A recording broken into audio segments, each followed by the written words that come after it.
그날 새벽 3시 나는 그대로 주저앉고 말았다. 신우이 방 문틈 사이로 흘러나오는 낮고 끊어진 남편의 신음소리. 처음엔 귀를 의심했다. 하지만 곧 이어진 것은 서로의 몸을 껴안고 뒤엉킨 남편과 신우이의 실루엣이었다.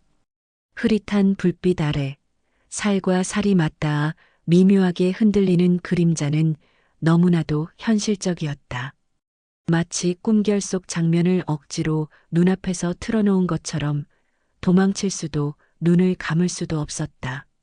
숨이 막혀 목구멍이 바싹 타들어갔다. 손끝부터 발끝까지 얼음장처럼 굳어가는데 심장은 미친 듯이 날뛰면서도 동시에 멎어버린 것 같았다. 귓가에는 낯설고도 은밀한 소리들이 겹쳐져 들려왔다. 낮게 끊어지는 그의 신음 그리고 신우이의 억눌린 숨결이 교차하며 밤 공기를 파고드는 순간 내 온몸의 피가 거꾸로 흐르는 듯한 공포와 모멸감이 한꺼번에 몰려왔다. 아니야, 이럴 수는 없어. 제발 꿈이라고 해줘. 속으로만 수십 번 되뇌었지만 그 방 안의 움직임은 점점 더 노골적이었다. 단순한 오해일지도 모른다는 마지막 희망조차 잔인하게 짓밟히는 순간이었다. 나는 2층 계단 끝자락에 털썩 주저앉았다. 무릎이 풀려 더는 버틸 힘조차 없었다. 귓속에서 쿵쾅거리는 심장 소리와 함께 10년 결혼 생활이 무너져 내리는 메아리가 동시에 들렸다. 눈앞은 하얗게 번지고 현실 감각이 천천히 끊겨나갔다. 평범하다고 믿었던 내 일상, 내가 의심조차 하지 않았던 가정의 울타리가 지금 내 눈앞에서 가장 비열하고 금기된 욕망으로 무너져 내리고 있었다. 그 모든 것이 선명하게 보이는 장면 하나로 뒤틀려 버린 것이다. 하지만 이건 시작에 불과했다. 진짜 충격적인 진실은 따로 있었다. 지금부터 남편과 신우이 사이에서 벌어지는 기가 막힌 사연 들려드리겠습니다. 구독과 좋아요는 더 좋은 영상을 제작하는데 큰 힘이 됩니다. 결혼 10년 차, 43세 내 삶은 지극히 평범했다. 적어도 그날까지는. 남편 성주는 겉으로 보기엔 정말 평범한 직장인이었다. 키 175cm의 마른 체형, 약간 곱슬한 머리와 온화한 인상을 가진 사람이다. 성격도 조용하고 내성적인 편이어서 결혼 10년 동안 큰 다툼 없이 살아왔다. 하지만 유독 누나 이야기만 나오면 표정이 달라졌다. 눈빛이 부드러워지고 목소리에 특별한 온기가 담겼다. 그리고 신우이 혜진 씨. 45살이라고는 믿기 어려울 정도로 아름다운 여성이다. 긴 생머리에 하얀 피부, 균형 잡힌 몸매까지. 남편보다 2살이 많지만 오히려 더 젊어 보인다. 무엇보다 그녀에게는 뭔가 신비로운 매력이 있었다. 남자들의 시선을 끄는 그런 분위기 말이다. 사실 혜진 씨가 우리 집에 들어온 건 3개월 전이었다. 그때를 생각해보면 모든 게 계획된 것 같다는 생각이 든다. 유라야, 누나랑 당분간만 같이 지내면 안 될까? 갈 데가 없어. 남편이 그렇게 말했을 때 나는 내키지 않았다. 하지만 남편의 표정이 너무나 간절했다. 마치 세상에서 가장 소중한 사람을 구하려는 듯한 그런 표정이었다. 지금 생각해보니 그때부터 이상했던 거다. 혜진 씨는 남편과 15년간 결혼 생활을 했다가 최근에 이혼했다고 했다. 남편이 바람을 피워서 이혼하게 되었는데 아이도 없고 재산 분할도 제대로 받지 못해서 갈 곳이 없다는 것이었다. 하지만 45살의 아름다운 여성이 정말 갈 곳이 없을까? 친정 부모님들은 다 돌아가시고 남편의 간청에 못 이겨 3개월이라는 조건으로 허락했다. 혜진 씨가 이사 오던 날 나는 이상한 광경을 목격했다. 남편이 혜진 씨의 짐을 나르다가 그녀와 마주쳤는데 두 사람이 한참 동안 서로를 바라보며 서 있었다. 마치 오랜만에 만난 연인들처럼 말이다. 그 시선 교환은 일반적인 남매 사이의 그것과는 달랐다. 뭔가 깊고 애틋하고 그리운 감정이 담겨 있었다. 누나, 많이 힘들었지? 이제 괜찮아. 내가 있으니까. 남편이 혜진 씨에게 건넨 말도 이상했다. 너무나 다정하고 위로에 찬 목소리였다.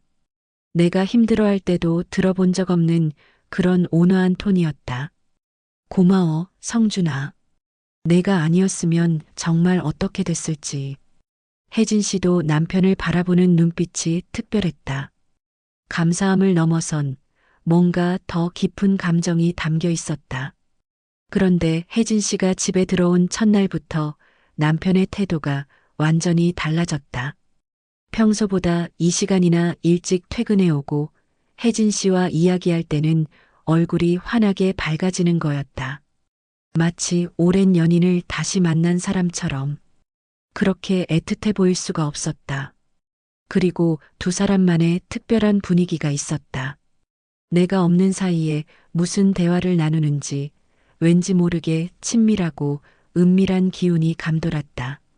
내가 방에서 내려오면 갑자기 대화를 멈추거나 서로 의미심장한 눈빛을 주고받는 모습을 여러 번 목격했다. 특히 밤이 되면 두 사람 사이의 분위기는 더욱 이상해졌다. 저녁 식사 후 거실에서 TV를 볼 때 남편은 항상 혜진 씨 옆에 앉았다. 그리고 자연스럽게 어깨를 맞대거나 혜진 씨의 머리카락을 만지작거리는 모습을 보였다. 보통 남매가 하기엔 과할 정도였고 점점 그 스킨십이 과도해 보였다. 성준아, 오늘 좀 걸었더니 다리가 좀 아픈데 마사지 좀 해줄래? 당연하지, 누나. 이런 대화가 자주 오갔다. 그리고 남편이 혜진 씨의 다리를 주물러주는 모습을 보면 그 손길이 너무나 자연스럽고 익숙해 보였다. 마치 예전부터 수없이 해왔던 것처럼 몸에 익은 분위기였다. 밤 10시만 되면 혜진 씨는 2층 자기 방으로 올라갔고 남편도 30분 후에 화장실 좀 다녀올게라며 2층으로 올라가는 일이 반복되었다. 그리고는 1시간 넘게 내려오지 않았다. 처음엔 변비로 고생하는 줄 알았는데 나중에 알고 보니 2층 혜진 씨 방에 갔던 사실을 알게 되었다. 그날 새벽에도 마찬가지였다. 나는 왜 잠을 이루지 못했을까? 사실 그 전부터 이상한 징조들이 있었다. 뭔가 잘못되고 있다는 본능적인 느낌이 마음속을 가득 메웠다. 목이 말라서 물을 마시려고 1층 주방으로 가던 길이었다. 1층 침실에서 나와 거실을 지나는데 갑자기 이상한 소리가 들렸다. 고요하고 적막한 밤 공기를 가르며 2층에서 나지막하게 울려 퍼지는 소리들, 삐걱거리는 침대 소리와 함께 소근대는 듯한 목소리가 섞여 있었다. 처음엔 TV 소리인 줄 알았다. 하지만 새벽 3시에 누가 TV를 볼까? 그리고 그 소리는 명백히 2층 신우이 혜진 씨 방에서 나오고 있었다. 낮고 끊어지는 신음소리. 그리고 침대 스프링이 규칙적으로 삐걱거리는 소리까지. 처음엔 혹시 혜진 씨가 악몽을 꾸는 건 아닐까 생각했다. 이혼의 상처로 잠을 못 이루고 있는 건 아닐까 하고 말이다. 하지만 그 소리들이 점점 더 선명하게 들려올수록 내 가슴은 불안하게 뛰기 시작했다. 뭔가 이상했다. 단순한 잠꼬대나 뒤척임과는 다른 더 복잡하고 의미심장한 소리들이었다. 내 발걸음은 나도 모르게 2층 계단을 향하고 있었다. 조심스럽게, 정말 조심스럽게 한 계단씩 올라갔다. 계단이 삐걱거릴까봐 난간을 꽉 잡고 발끝으로만 디뎠다. 올라갈수록 그 소리들은 더욱 뚜렷해졌고 내 심장은 더욱 빠르게 뛰었다. 그런데 그 소리 사이에 섞여 들려오는 다른 목소리. 그건 분명 남자 목소리였다. 낮고 거친, 너무나 익숙한 그 목소리. 설마 그럴 리는. 내 다리는 떨리기 시작했다. 하지만 확인하지 않을 수 없었다. 천천히, 정말 조심스럽게 혜진 씨 방 문 앞으로 다가갔다. 문은 살짝 열려 있었다. 그 틈 사이로 보인 것은 나는 그 순간을 평생 잊을 수 없을 것 같다. 내 남편 성준이가 시누이 혜진 씨와 함께 침대 위에서 뒤엉켜 있었다. 두 사람은 완전히 옷을 벗은 상태였고 서로를 간절히 껴안고 있었다. 남편의 등에 혜진 씨의 손톱 자국이 선명하게 보였다. 그리고 혜진 씨의 목소리가 들렸다. 성준아, 정말 미치겠어. 하, 꽉 차는 것 같아. 그 목소리는 너무나 달콤하고 애절했다. 내가 남편에게서 들어본 적 없는 그런 목소리였다. 그리고 남편의 대답이 내 심장을 완전히 멈춰 세웠다. 누나, 나도 미칠 것 같아. 꽉 조여줘. 더 세게. 누나라고, 누나라고 불렀다. 그 순간 나는 온 세상이 미쳐 돌아가는 것 같았다. 이건 단순한 불륜이 아니었다. 뭔가 더 복잡하고 더 깊은 관계가 있다는 걸 직감적으로 알 수 있었다. 두 사람은 10년 넘게 결혼 생활을 한 부부보다도 더 익숙하고 자연스러워 보였다. 마치 수없이 많은 밤을 함께 보낸 것처럼 말이다. 남편이 혜진 씨를 어루만지는 손길은 너무나 부드럽고 섬세했다. 혜진 씨가 남편을 바라보는 눈빛에는 깊은 사랑과 그리움이 담겨 있었다. 마치 오랫동안 헤어져 있던 연인들이 다시 만난 것 같은 모습이었다. 내 다리에서 힘이 빠졌다. 그대로 계단에 주저앉으며 입을 틀어막았다. 비명이 나올 뻔했다. 온몸이 덜덜 떨리고 숨을 쉴 수가 없었다. 머릿속이 하얗게 변하면서 이게 현실인지 꿈인지 분간할 수 없었다. 이건 꿈이야. 악몽이야. 계속 그렇게 중얼거렸지만 귀에 들려오는 소리들은 너무나 생생하고 현실적이었다. 두 사람의 숨소리, 신음소리, 사랑을 나누는 소리들이 내 귓속 깊숙이 파고들었다. 그리고 그 소리들 사이로 들려오는 달콤한 속삭임들까지. 나는 정말 미쳐버릴 것 같았다. 얼마나 그렇게 있었을까? 시간 감각을 완전히 잃었다. 내 온몸은 얼음처럼 차가웠지만 동시에 뜨거운 분노로 타오르고 있었다.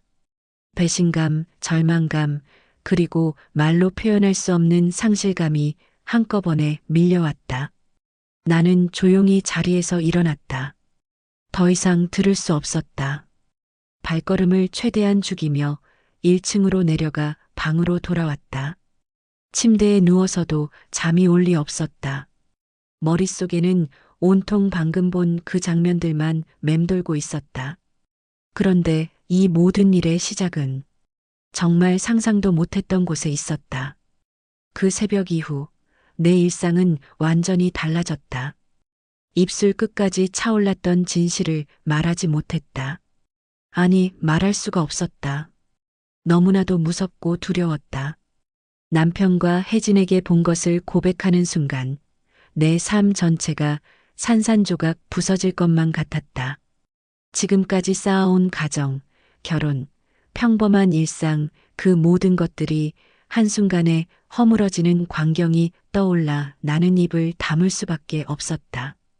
두려움은 배신보다 더 무서웠다. 그 장면을 본 내가 잘못된 건 아닐까? 혹시 내 눈이 나를 속인 건 아닐까? 스스로를 의심하며 떨었다. 차라리 모르는 척하는 게 나을지도 몰랐다. 모른 척해야만 내가 버틸 수 있을 것 같았다. 겉으로는 아무 일 없는 척했다.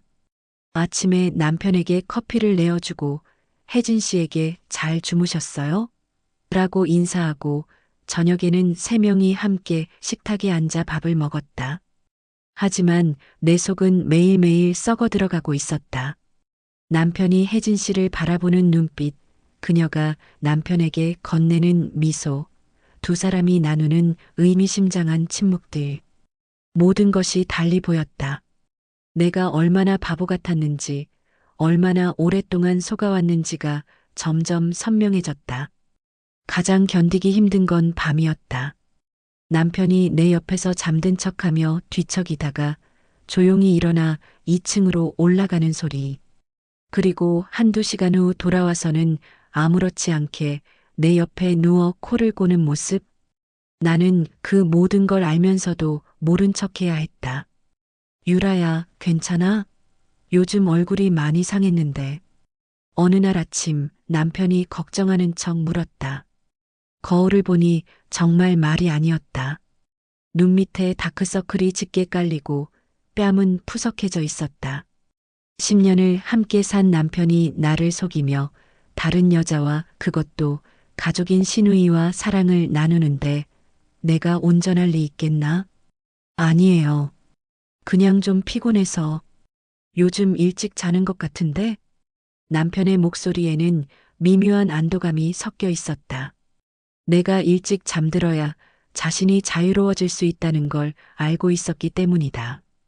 혜진 씨는 더 대담해졌다. 내가 있는 앞에서도 남편의 팔을 자연스럽게 감싸거나 어깨에 기대는 모습을 보였다. 그리고 나를 바라보는 그녀의 눈빛에는 승리감 같은 게 담겨 있었다. 옳게 정말 고마워요. 덕분에 많이 안정됐어요. 그녀가 내 손을 꽉 잡으며 말했을 때 나는 토할 뻔했다. 내 남편을 빼앗아가면서 고맙다니. 이런 뻔뻔함이 있을 수 있나? 매일 밤 잠자리에서 남편의 등을 바라보며 생각했다. 언제부터였을까?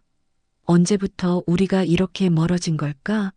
아니, 처음부터 남편에게 나는 진정한 사랑의 대상이 아니었던 건 아닐까? 그러던 어느 날 나는 결코 마주하고 싶지 않았던 진실과 정면으로 부딪히게 되었다. 남편의 서재를 청소하다가 잘 열지 않던 책상 서랍 깊숙한 곳에서 낡은 사진첩을 발견한 것이다. 겉면은 발해 있었고 모서리는 닳아 있었다.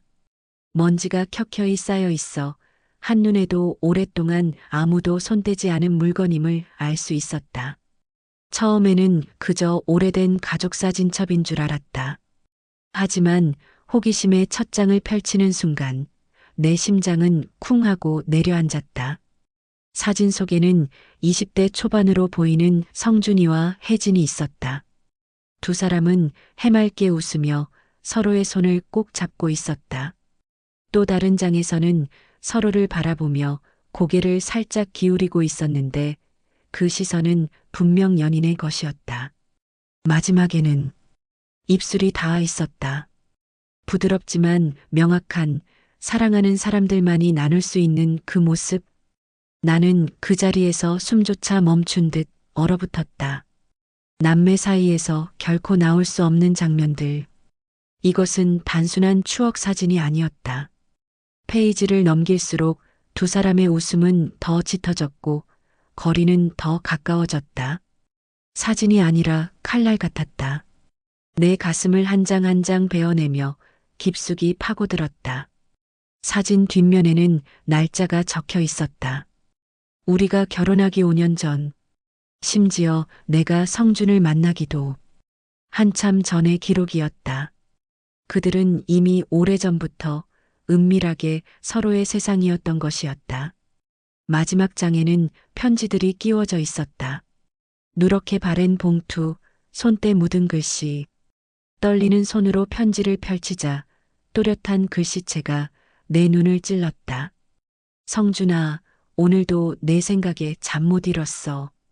우리가 언제까지 이런 감정을 숨겨야 할까? 가족이라는 이름 때문에. 하지만 난 정말 너를 사랑해. 또 다른 편지에는 더 잔인한 고백이 적혀 있었다. 성준아, 내가 결혼한다는 소식을 들었어. 축하한다고 말해야겠지만 솔직히 마음이 너무 아파. 하지만 내 행복을 위해서라면 멀리서나마 늘 사랑하고 있을게. 순간 내 손에서 편지가 미끄러질 뻔했다. 눈앞이 핑 돌고 다리에 힘이 풀려 그대로 바닥에 주저앉았다. 심장이 귀 바로 옆에서 뛰는 것처럼 요동쳤다. 손끝까지 저려왔다. 온몸에 소름이 돋고 뜨거운 피가 식으며 차갑게 굳어갔다. 그토록 간절히 믿고 싶었던 남매라는 말이 한순간에 허망한 거짓으로 무너져 내렸다. 나는 사진첩과 편지를 꼭 쥐고 거실로 나왔다. 그날 밤 혜진이 방으로 올라가고 집안이 조용해지자 나는 남편을 불렀다. 목소리는 떨렸지만 이제는 피할 수 없었다. 성준 씨, 이리 와. 얘기 좀 하자. 남편은 대수롭지 않다는 듯 방으로 들어왔다. 그런데 내가 사진과 편지를 테이블 위에 펼쳐 보이는 순간 그의 얼굴이 순식간에 창백해졌다. 나는 겨우 입술을 열었다. 성준 씨, 이게 뭐야? 성준이는 입술을 달싹거리다 고개를 저었다. 유라야, 그건 오해야. 우리는 정말 남매고 그냥 어릴 때 남매가 이런 편지를 주고받아? 이렇게 입맞추는 사진을 찍어? 내 목소리는 처음엔 낮았지만 점점 떨리며 높아졌다. 내 안에 쌓여있던 분노와 절망이 한꺼번에 폭발하기 직전이었다. 성주는 시선을 피하며 더듬거렸다. 목소리도 점점 거칠어졌다. 그땐 그냥 어렸을 때라서 별 의미 없는 거야. 별 의미 없는 게 이렇게까지 이어져? 혜진 씨가 왜 우리 집에 들어왔는지 이제 알 것 같네. 내 말에 성준의 눈동자가 심하게 흔들렸다. 나는 숨을 몰아쉬며 그를 노려봤다. 결국 성준은 갑자기 소리를 질렀다. 너는 왜 남의 사생활을 뒤지고 다니는 거야? 이게 부부 사이에 할 짓이야? 그 순간 내 귀에 사생활이라는 단어가 망치처럼 내려쳤다. 사생활이라니, 나와 결혼한 이 남자의 진짜 삶은 나와 상관없는 사생활이었던 걸까? 사생활? 우리가 부부인데 그게 사생활이야. 내 목소리가 터져 나왔다.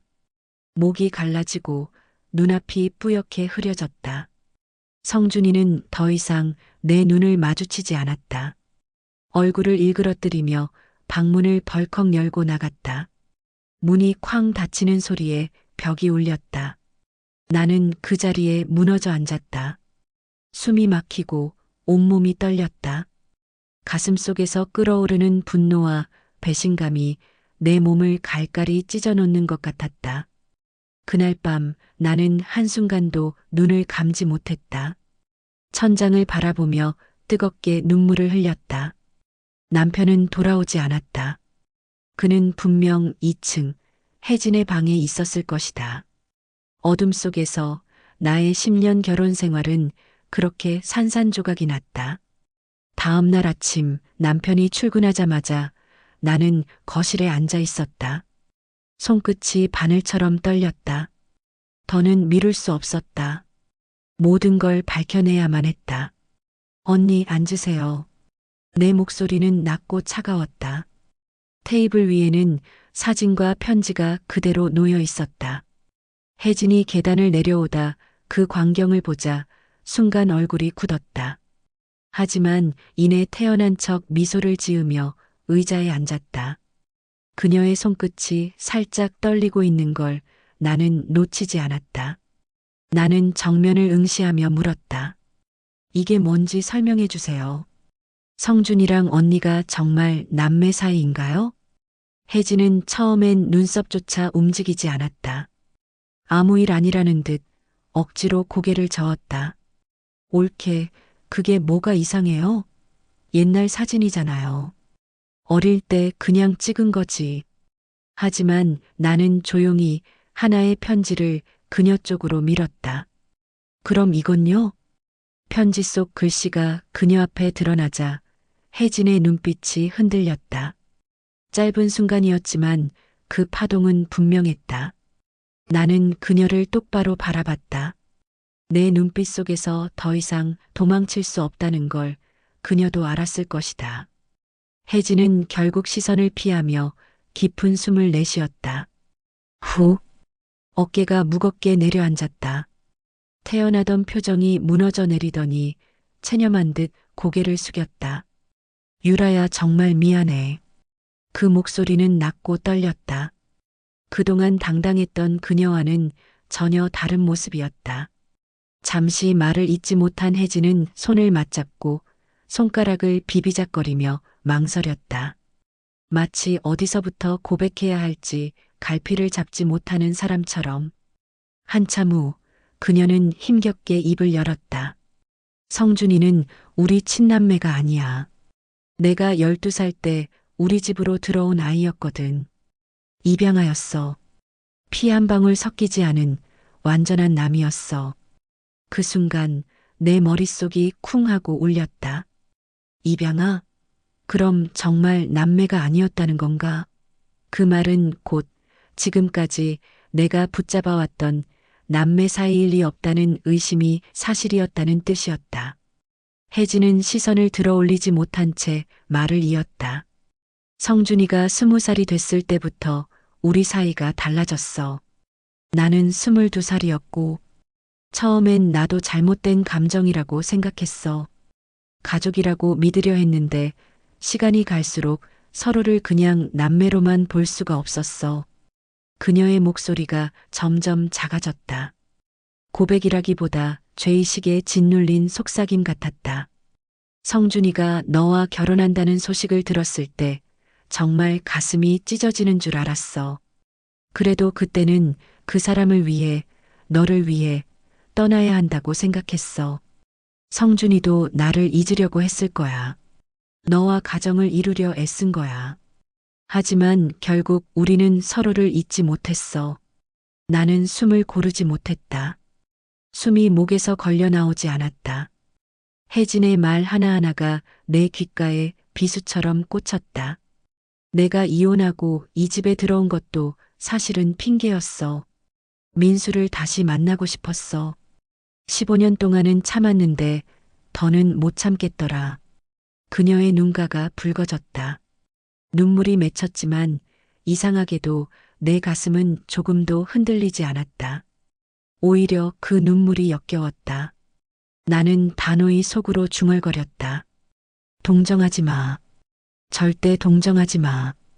혜진은 마지막 힘을 짜내듯 말했다. 유라야, 미안해.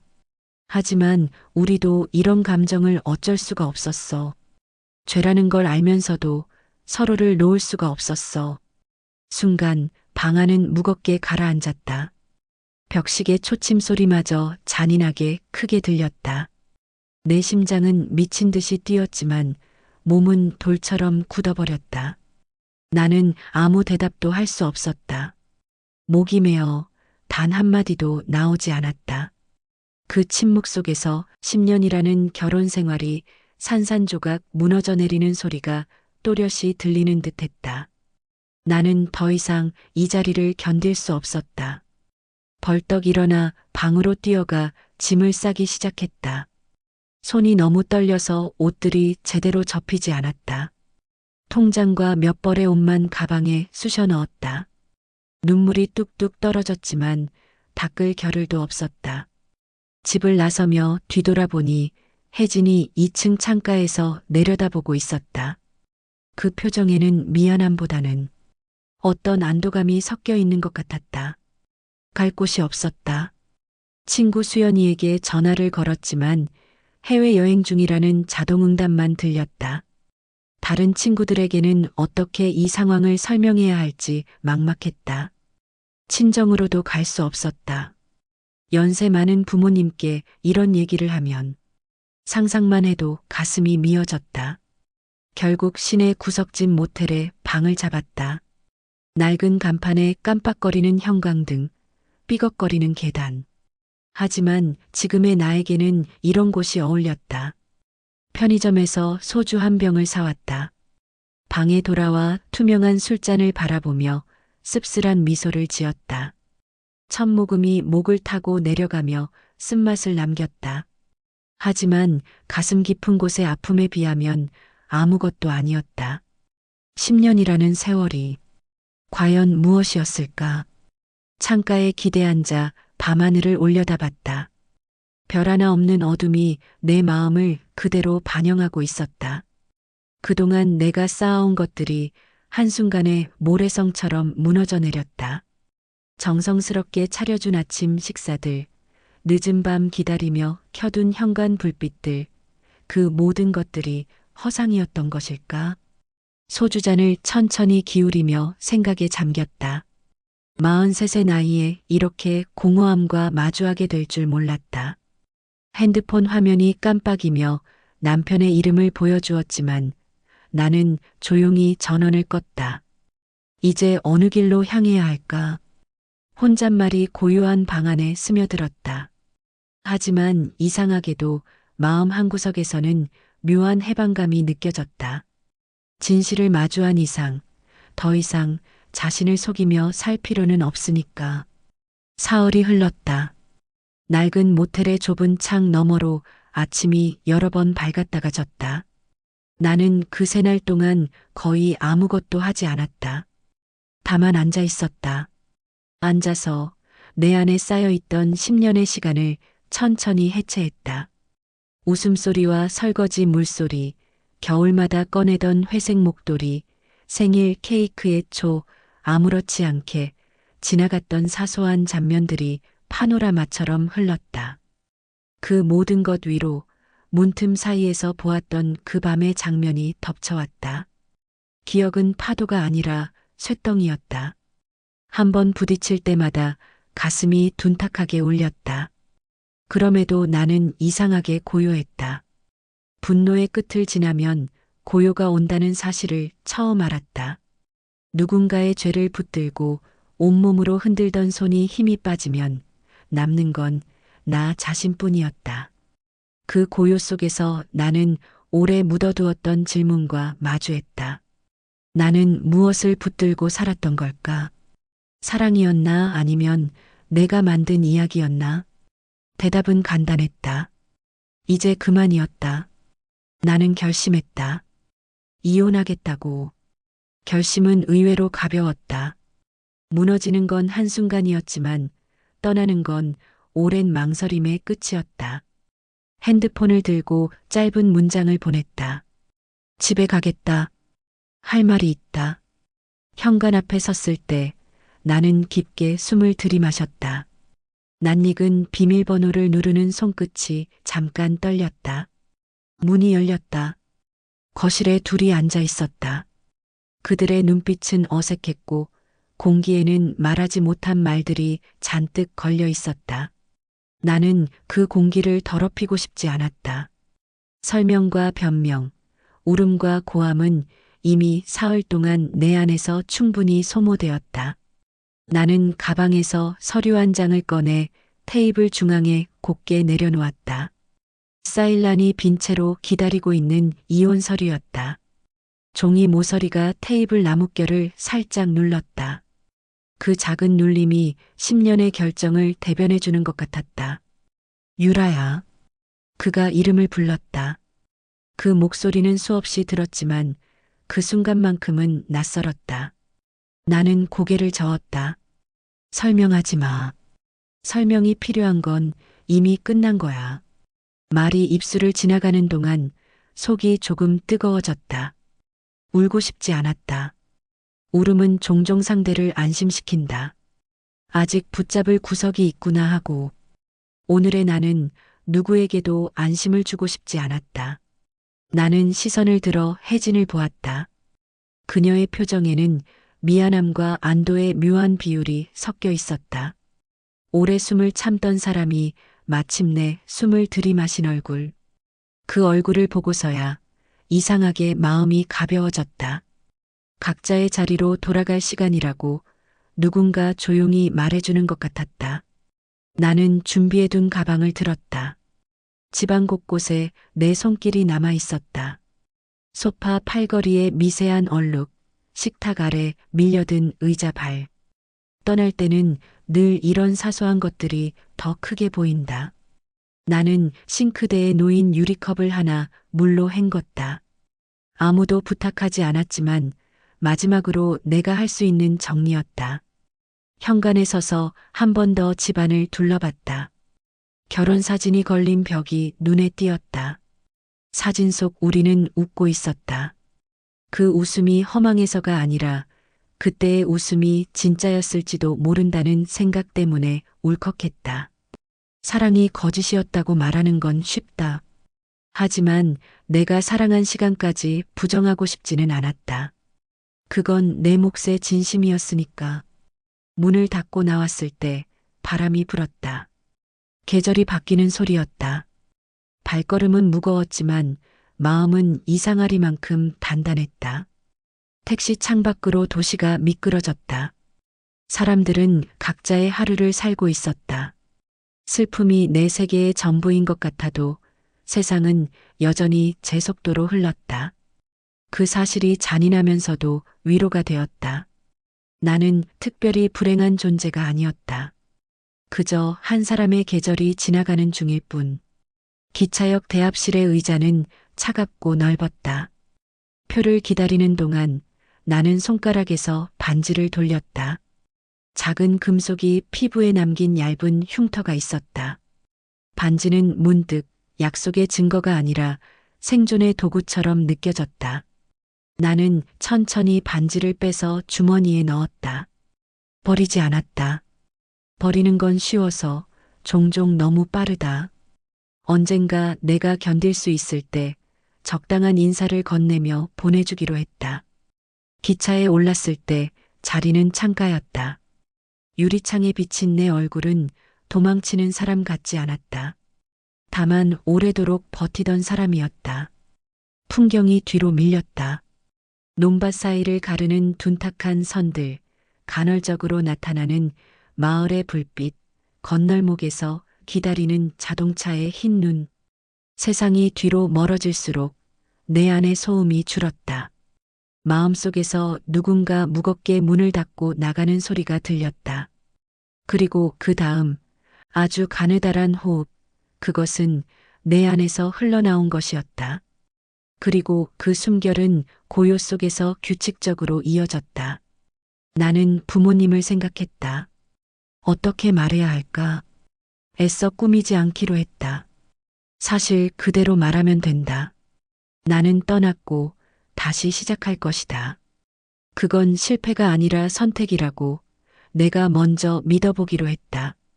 누군가의 잘못이 내 이력서의 전부가 되어서는 안 된다. 내 이름 앞에 붙는 수식어를 내가 정할 권리가 나에게도 있었다. 기차가 고향역에 닿았을 때 공기는 차분했다. 차가운데 맑았다. 숨을 들이마시자 폐 속 깊숙이까지 새 공기가 들어왔다. 그 단순한 감각이 눈물겹도록 소중했다.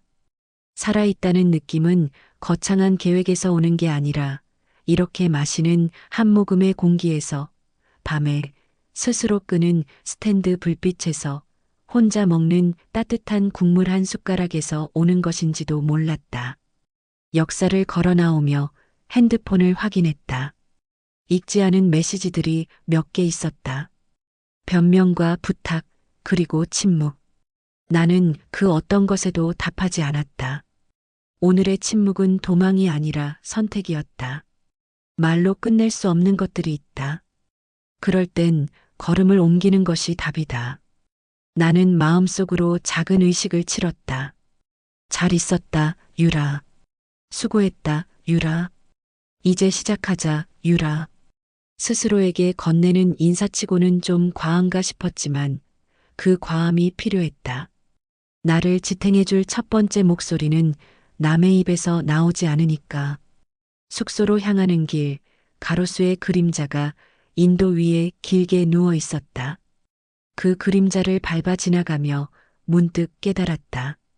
그림자는 언제나 발밑에 있지만 발을 들어 올리면 얼마든지 벗어날 수 있다는 것을. 어쩌면 이혼은 그런 일인지도 몰랐다. 나를 올가매던 그늘 위로 한 발짝, 또 한 발짝. 문득 웃음이 났다. 아직 서툰 웃음이었다. 그래도 좋았다.